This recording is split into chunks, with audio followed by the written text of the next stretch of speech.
I'm a really private man and I have spilled all my secrets is we are all wanting to be acknowledged, recognized. If we have a concern, we'd like to have it addressed. Phone rang, and it was a recruiter from a little company called Facebook.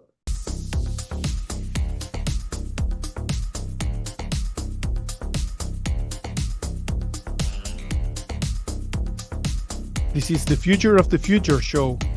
I am your host, Mateo Berbejicio.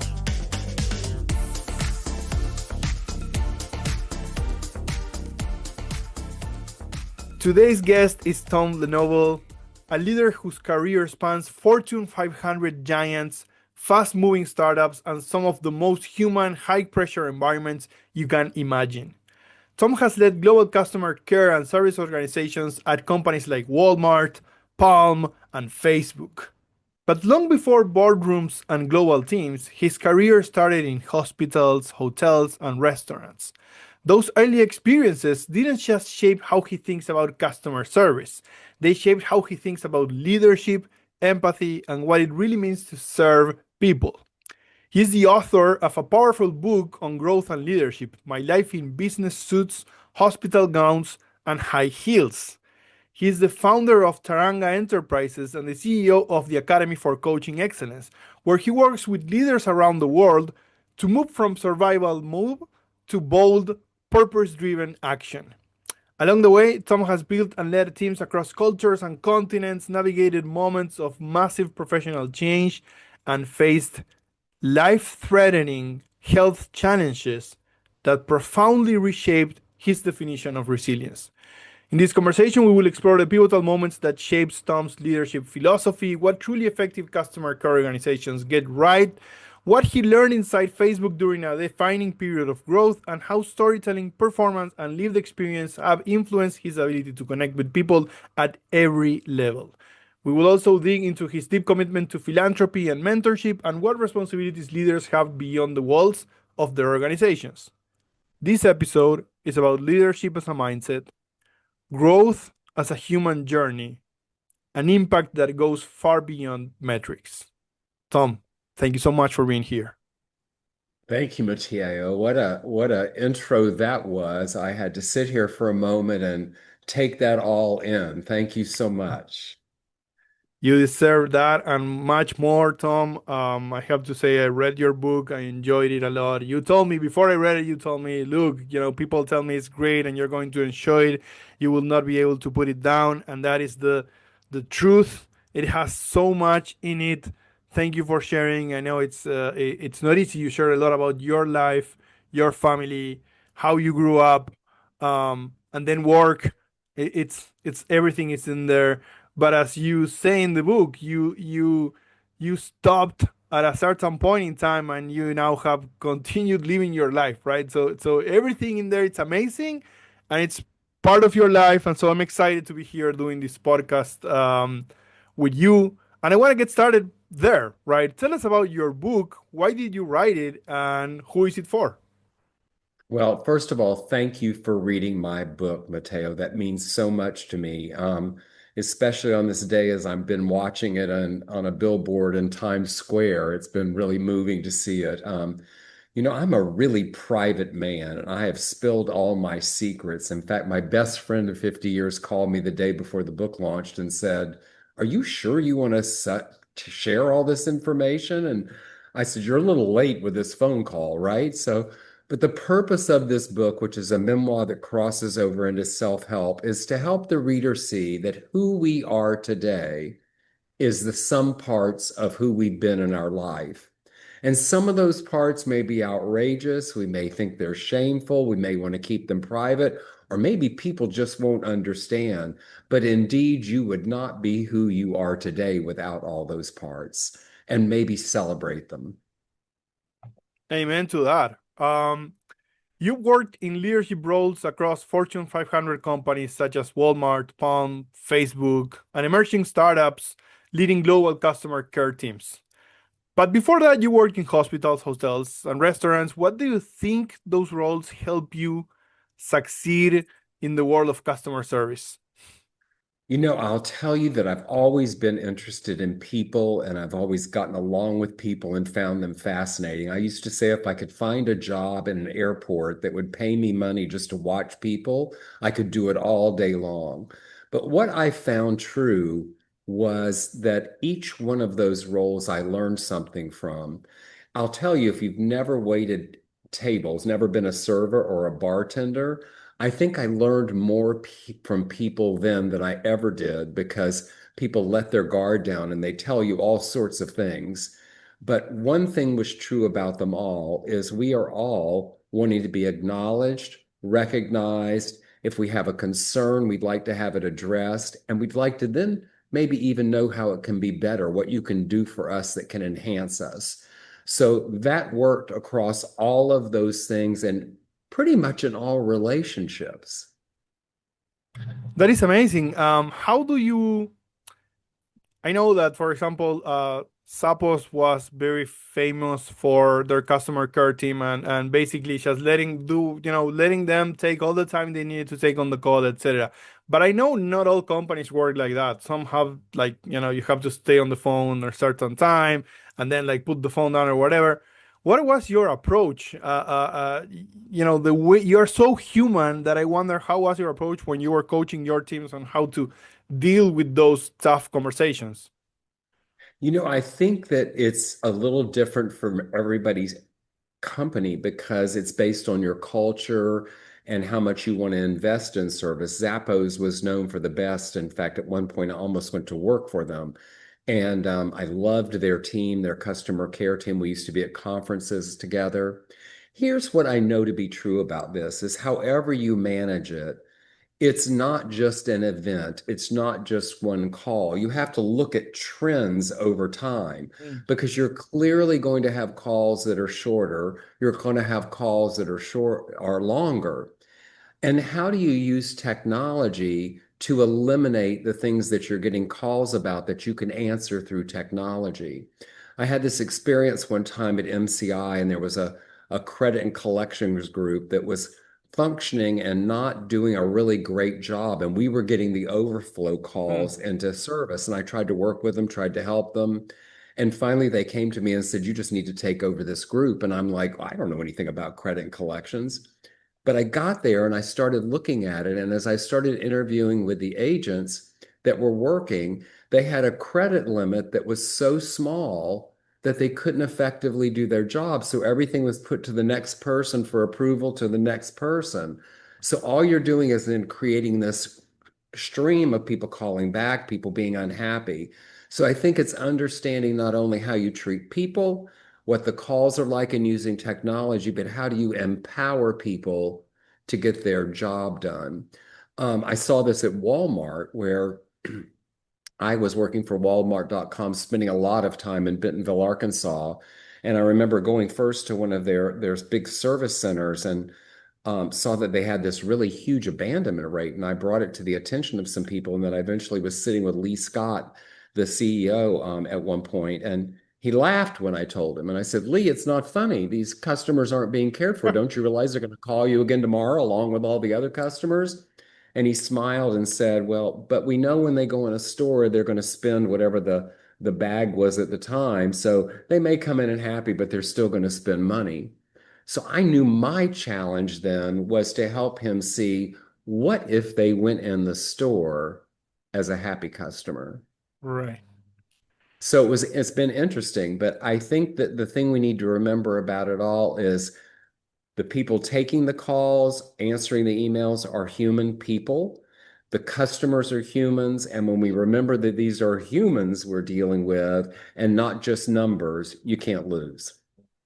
I love it. Tom, looking back at your career, what are some of the most pivotal moments that shaped your leadership philosophy? Oh, wow. There have been so many. I remember at MCI, I had this woman, I was sitting at my desk. I was on a fast track with them and I had gone to corporate and I felt this presence behind me in my office. And I turned around and I heard this Italian accent say to me, "I want to know who you are and what you do." And I met this woman, Diana Cole, who became a mentor of mine. And ultimately, she took me to open the first commercial customer service center at MCI. And I got there. I remember when I first got there, it wasn't built out yet and they didn't have a space for me. And I was in a broom closet. That was my office. They cleaned it out. And we opened the center to great success. And then she came to me one day and said, I'm leaving. I'm going off to the next thing. And I said, what do you mean you're leaving? I came here to work for you. I wanted to be mentored by you. And she laughed at me and said, don't you understand? That's why I brought you here. I knew you could survive and carry this on without me. And so that was a beautiful, beautiful moment to have happen in a career. The other one I want to share with you, it's just a fun story, is I was at my desk at Palm one time. I've been traveling around the world and the phone rang, and it was a recruiter from a little company called Facebook. Had no idea what Facebook was. It was still in colleges. I thanked the recruiter, hung up my phone. But he called me and said, I referred you to Facebook. You didn't talk to them. So what the heck is Facebook? But I went to interview with Mark Zuckerberg when he was 19 years old. And there I went to that office in a suit, was in a little office over, I think, a Chinese restaurant or a wrap shop. Up the stairs I went. And as I started to hit the top of the stairs in my suit, there I saw graffiti art murals of women's breasts. I'm like, what am I doing here? Came around the corner and looked at a few people, maybe a few liquor bottles too, and everybody was young enough to be my child. And I thought, I need to take something off in this suit. I got in the conference room, and as before Mark came in, as he walked in the door, I took my jacket off and engaged with him. And then I ended up going there and opening their customer operations and some other things at Facebook. But this whole idea of having a moment with at the beginning of something that you don't know how it's going to turn out, but it's intriguing enough that you want to know, and then going and stepping into it when literally I was old enough to be everyone there's father. That's intense. Tell me more about that. Tell me, what was it like? What was Facebook like when you joined, and what did you learn over your tenure over there? Yeah, the first day I got there, it took about a month for me to get out of where I was working to get there. And they had moved across the street and we're on this one floor. And I remember walking in and my first reaction was, what have I done? Yeah. Because as I looked across the room, it was one open room, desks everywhere, everybody sitting in this open room. And I just left my cushy office at Palm. And I saw one office in the back corner as they were walking me in that direction, thinking, oh. And as I got there, I was sitting right outside the office. That was the controller's office. I think they wanted me there to be a block from anybody getting in there. And I remember leaning back and thinking, what am I doing as two people that are working on my team are sitting with me? And on the second day, I looked at them and I said, where are the phones? And they looked at me in horror and said, phones? We don't want phones. We don't want to talk to anybody. We do everything by email. Well, I know from working in customer service, someone's going to talk to the customer. And I knew in that moment it would be me. To answer your question about what I learned, I've had the good fortune of working with many generations. Today, I work with Zoomers at Facebook, the millennials, Gen X, and generations get labeled. I'm sure mine did too. They're lazy, and the millennials have tattoos and they don't dress well, whatever. And I think what we don't realize is what's going on in these new generations is that age is they're the beginning of the next societal shift Yeah. we're going to experience. And so what I found at Facebook that was so refreshing was I call them my kids. These kids were so smart, Harvard, Brown, Yale, Stanford, so smart, and they love to work in groups. And once I learned that, and I gave them the problem or the project and said, tell me what you would do every time, they blew it out of the water and surprised me with what they came back. So the lesson was when you're in roles where you're the leader and the mentor, be willing to be the learner. Be Mm. willing to what you can find that you can learn from others, not just what you can share, because as we rise up the corporate ladder, if you speak to it, it's sort of like we become the all-knowing. and there's so much to learn. So that was one of my big lessons there. That is amazing. And I love reading about it in your book. And there's this crazy story about a lift that had two doors that when they were closing, it was a Yeah, yeah, it was crazy. I opened my own office there. We had as we grew and grew and grew, you can't even imagine how fast it was. So there was a building right around the corner from this building, and so we built it up, and it was going to be for my team. I think I had about 100 people at that point. And then we got moved in, and then some other people moved in. So soon we were out of space again. But the graffiti artist that did the graffiti art around the company, which is now memorialized actually in their location today. They cut the plaster out of the wall and hung it up because it's beautiful. Some of it is really beautiful. But I came in to work one morning, and he had been there overnight, and the elevator doors, when they went together and they closed, looked like two people coming together, if you get what I mean. yeah. And I remember the director of marketing and I went to Mark, and we just can't have this. And he was so funny of like, why not? It's pretty cool. And like, yeah, but Mark, we have guests. It's like, and so we didn't win many because there was other stuff, but that one that got adjusted because it was a little too obvious what it looked like. Man, that must have been amazing, an amazing ride. Tell me about your experience building global teams. What are the core qualities of a truly effective customer care or service organization in a global perspective? Yeah, I'm going to share with you some of my favorite stories at Palm, where I was, responsible for teams and teams of people in other countries. And I would go there and I would have to work during the night. So I would, of course, lounge around during the daytime and get caught up on stuff. But then I would be there at night with them. And the way they modeled this was they would have these things called quarterly business reviews, and they would sequester you in a room, and all the managers and director would present Mm. everything to you and then hope you would just go away. Well, I didn't do it that way. I spent my first whole day with the agents on the floor. I literally sat in a chair, rolled around, listened to calls, talked to them, because I found two things out. One, they gave me the real scoop. And two, when I got back into the meeting with the people that were presenting to me, I had a full body of understanding of what was going on beyond just the numbers. And I had this challenge one time. I got invited to a big sales meeting at Palm, and all these people came together, and I was there for running global service operations, and I had to present to them.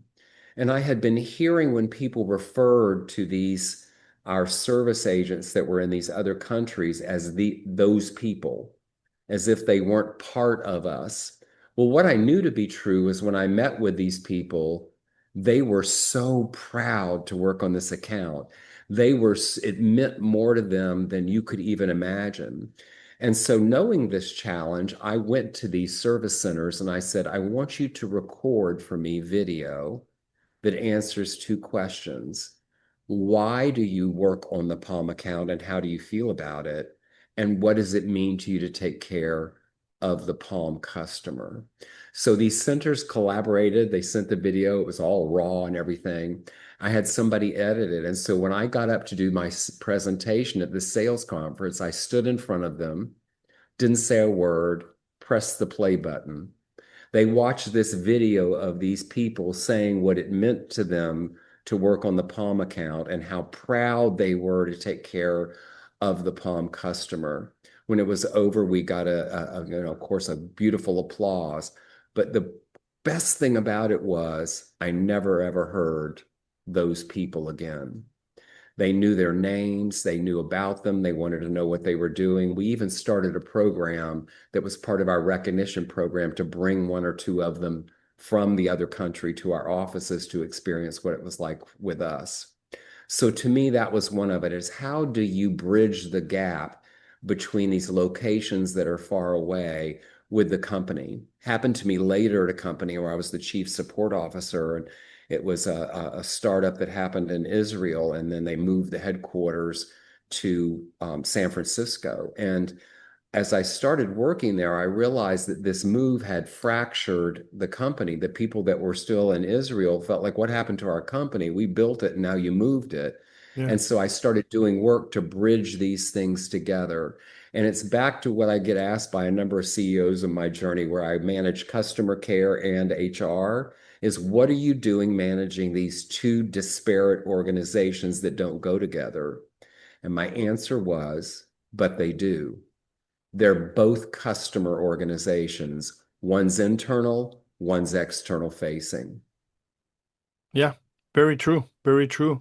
And look, just hearing you talk and with all of your experience, that customer care could have been maybe in services company like key account management, could have been sales. There's something about you and the human aspect of relationships that I think transcends HR, transcends to customer care, transcends to sales and leadership as a whole. And I can see that when I talk to you, and I can see that when I read your book and read your materials online. So thank you for sharing that. Um, Tell us more about Taranga Enterprises and now the Academy of Coaching Excellence. What do you do there, and how does it work, and what type of clients do you have? Well, Taranga Enterprises is my business. It's Taranga Enterprises LLC, and I do all my work underneath it. So my personal brand is I'm DBAing as Tom Lenoble under it. And I also have a nonprofit named Taranga with my a friend that's my CPA. We have a nonprofit that we focus, and there's a great story about how Taranga came about. And the Academy for Coaching Excellence is another fun story. I'm the CEO there. It's a 26-year-old coaching academy. We train coaches around the world. And for your viewers that know anything about the International Coaching Federation, we're certified by them and credentialed as a level 2 academy. The great part about this story is I took the coaching in the late 90s from the founder. Before there were coaching, before there was academies, before any of what happened.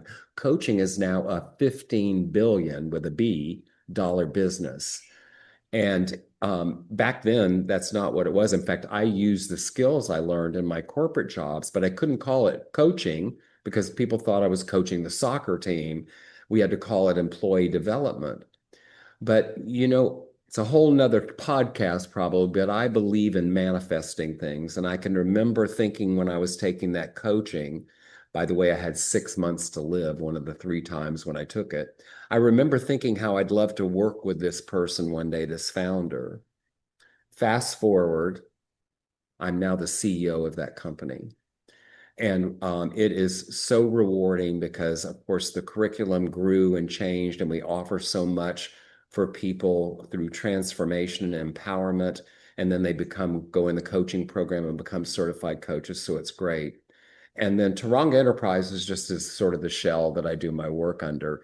I've had it for many, many years. It was originally a consulting when I was doing consulting. Boards would send me into their startup as either the VP of HR or the COO with their perceived problem, which always amused me because it was never the problem. And so I used Taranga then to do that. And so it's just stuck with me all these years. Thank you. Now you've dealt with more than a few life-threatening health issues in your life.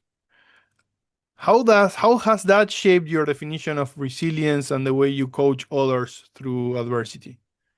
Oh, well, Mateo, that's a great question. Through all of everything you've heard so far, I had two life-threatening illnesses. The first one was, I was told, was terminal, Mm. and I've had metastatic cancer 14 years this year. And as you can see, I'm still here. And in this book, I know that some people are going to pick it up and read it, and they're going to go, "What? This guy was sick the whole time," and they certainly Mm. don't know anything about high heels.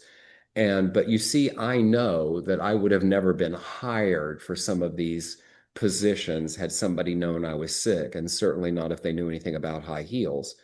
And but through those, I learned a tremendous about risk, resilience, and reinvention because when you're given 6 months to live three times, you can either look at it and go, oh, well, let me prepare to not be here.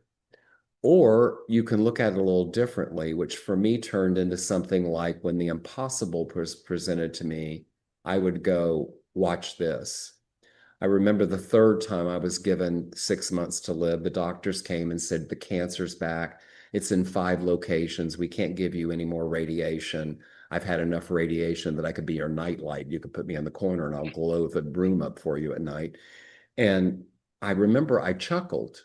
Now, if you want to upset a few doctors when they tell you you have 6 months to live, chuckle, because I knew something. I knew I had already faced death. That wasn't scary to me. If that was the course, I was going to make the most out of whatever time was. But I already knew from some experiences that there might be more to pursue. It's led me to a keynote I now do called Living Fully While Dying. It's 3 phases for me. The first phase is living fully without regard to dying. Mm. The second phase was living fully while I was being told, you're dying. I now live in the third phase, which is living fully, realizing I was dying all the time. Right. Do you think you said something there, and if you're okay, I would like to touch upon it. Do you think the workspace has changed? You said if they knew I was, in hospital gowns, or if they knew I was in high heels, I would have never worked there. Do you think things have changed? How do you see the workplace today? Yeah, I have had the good fortune to be around long enough that it's not just one group of people. It happens based on either the color of your skin or your financial background. It can be the language you speak of how difficult it has been. And we've reached a point, I think, where some of those things have been neutralized. And I'm hoping that we don't end up going backwards Mm. because one thing I've learned through my life is we will all be far more alike than we're ever will be different.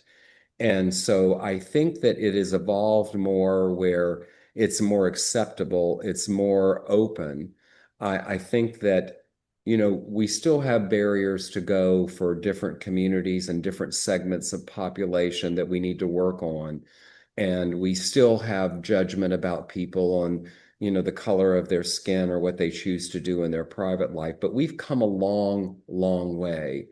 And I encourage people to be who they are while being respectful. Yes, sir. Um, Tom, what's I'm thinking about your drive, right? You are resilient and but you are also optimistic and even in the face of uncertainty, in the face of challenge, you project energy and happiness and light. Thinking about your life, where do you think that comes from? Is it something that was always with you, even when you were a child in Florida, growing up in the shack? Um, has that always been there with you? It's a great question, Mateo. I had somebody come to me a couple weeks ago and they said, "Don't you need some rest?" I said, "Rest? I am resting. Wait till you see what comes next." We get this one magical life. Whatever you believe happens after it, and we have faith, we have belief, but it's the greatest mystery of all. But we have this one life, and I find from working with my clients so often that people live in the past. They Mm. live as if there's going to be a do-over, or like on our phone when we watch a video, that little go back 10 seconds button, like you're going Eh, to do that in life. That's not how life works. And I think that, I grew up in the shack. We had a lot of love. We didn't have much of anything else. We didn't have hot water. We didn't have a refrigerator.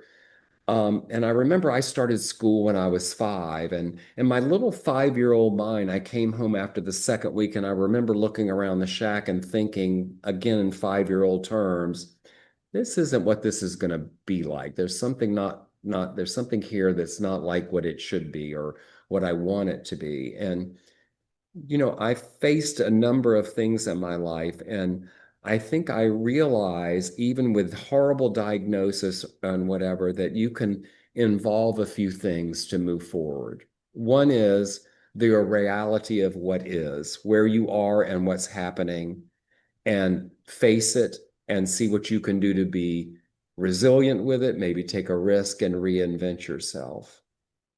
And that if you look around, you'll see that it could always be worse.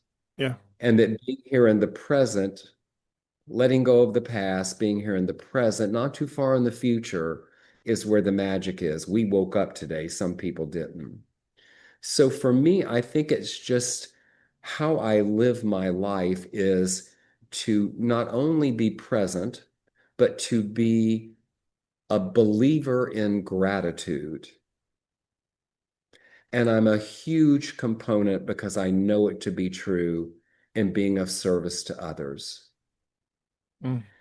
I'm a philanthropist, and people have said to me, Tom, when I have money, I want to be a philanthropist. Well, it drove me to do this keynote that I have in a workshop called the philanthropic mindset.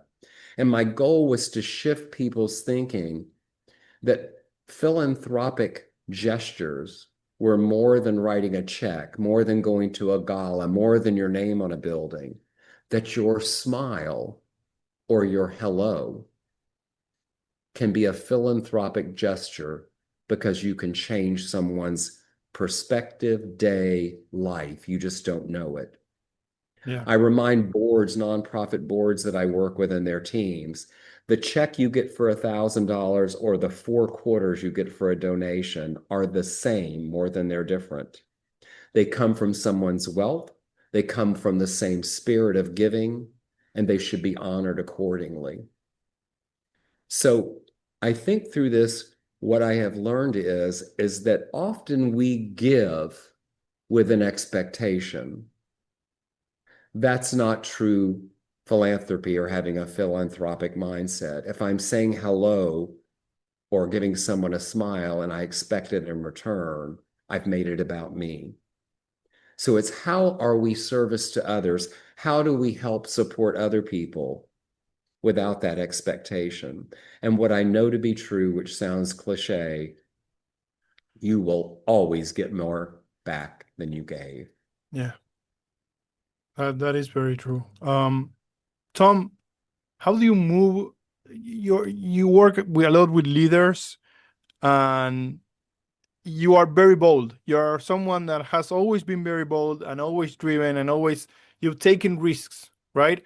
How do you help people have sort of that mindset and move into action, right? And just change something within them so that they move into action and they get bold as well.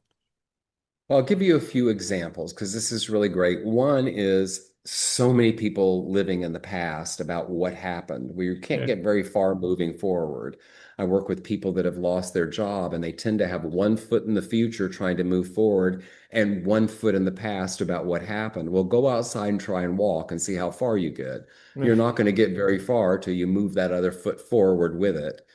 And the other thing that's fascinating to me is people that are either doing transitions in their job or they're retiring and they're not ready to stop working. I love to ask people, what was it you always wanted to do?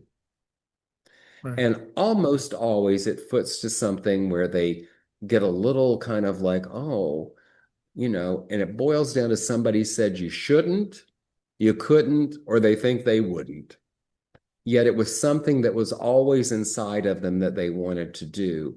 And to pull that out and look at it and look at how it can be worked into something similar or the same, but have the same vein, or even maybe just like they dreamed, is really amazing because it meant something when they always wanted to do it. I happen to believe we're all here unique expressions. We came here to do something. And sometimes, just like I said with the book, we keep things private. Maybe we feel shameful. Maybe somebody wouldn't understand. This happens the same in things when we're leading and what we're doing next. I think the other thing that I find that's very strong is, I mentioned it early, is how a lot of leaders can look at more top down or how they're in charge, the kind of do as I say. Those days are over. We've moved to more of a coaching model in business, Mm. or the businesses that will survive, of how do people get developed to do better? What are their opportunities? We've talked about it for a long time. It's one of the things I love about the Zoomers is they're demanding that we focus on mental health. They're demanding that we think about what we used to call as work-life balance. They're demanding that they take time off. They're helping us see that where I work may not matter. Did the work get done? Yeah. And I think it's really important that we look at these things and take them seriously. We often forget that those generations will be our future. And not only that, they'll be the workforce and our future leaders. Yeah.